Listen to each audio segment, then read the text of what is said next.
Thank you very much. I'm not here to speak on behalf of bankers. I'm not even going to criticize bankers. I don't think they need any more criticism. I'm just going to talk to you for a few minutes about banking itself and how this crisis came about, because it appears to be a banking crisis, but as has been mentioned, as has been spoken by Alex, by a number of other speakers here, it's a major crisis of capitalism. But it's a crisis that has come about because of the abuses of banking. The reason why the world economy is sinking into recession is because our major economies are drowning in debt.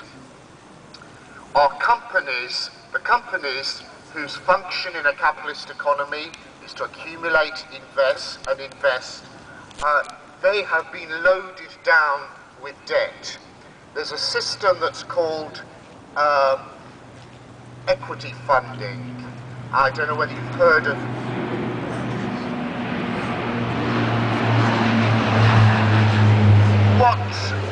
what equity funds do is they borrow huge amounts of money, they go out and buy companies, and then they transfer that debt onto the companies, and then they do this thing which is called sweating the assets.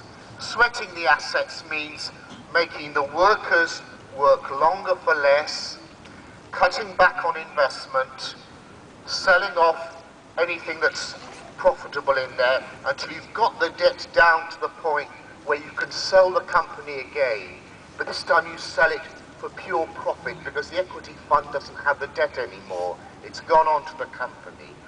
This system of indebting companies means that firms are no longer investing, and that's what's driven the world economy into recession since last year.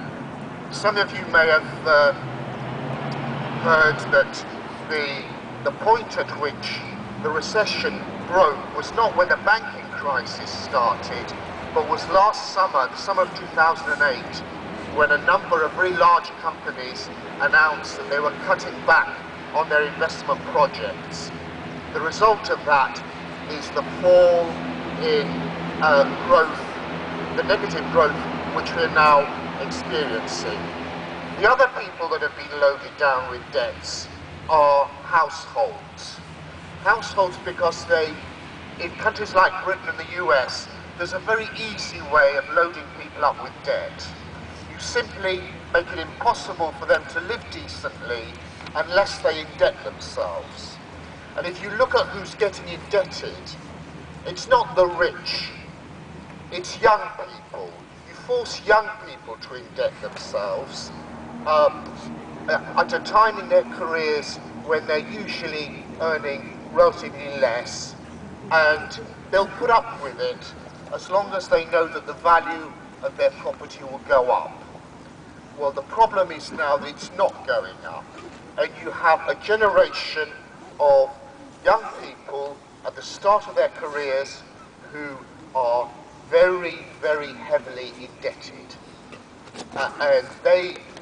And part of the problem is that they and many other people won't spend the money until they can get that debt down.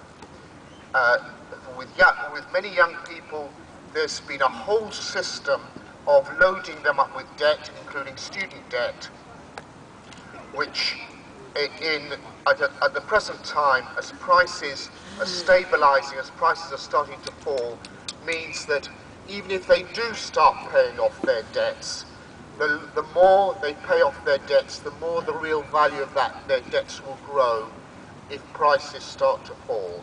And that's the big danger that we face now. In the past, there was a very simple system which got rid of excessive debt. That was inflation. You could have prices rising, incomes rising, then you could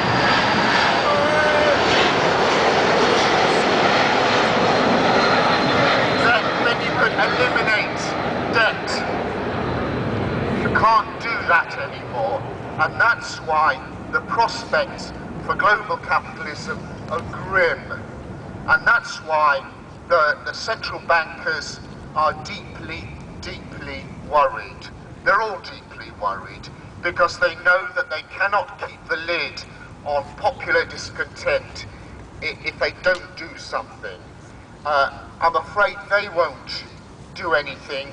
I don't expect them to do very much. I do expect some leadership possibly to come from the US, but at the moment, those people meeting there, they're facing different crises in different countries. I can't imagine that they will agree.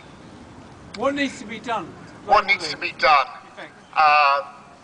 What needs to be done is you could pass a law. You could pass a law stopping payments of debt for a year, and just postpone all future. What, an increased deflation? No, it wouldn't, because what would happen is that people would either start spending their money, or they would save up the money and repay debt and feel better about it. Actually, but fundamentally, the real difficulty is a flaw in the system, a flaw caused by having our policy determined by not having inflation, having economic policy determined by not having inflation. There's something else which I would just say in conclusion, something I'd like you all to do. I'd like you all to go into banking, because banking needs idealists like you, and not the greedy careerists that have been going into it over the last 20 years. Thank you very much.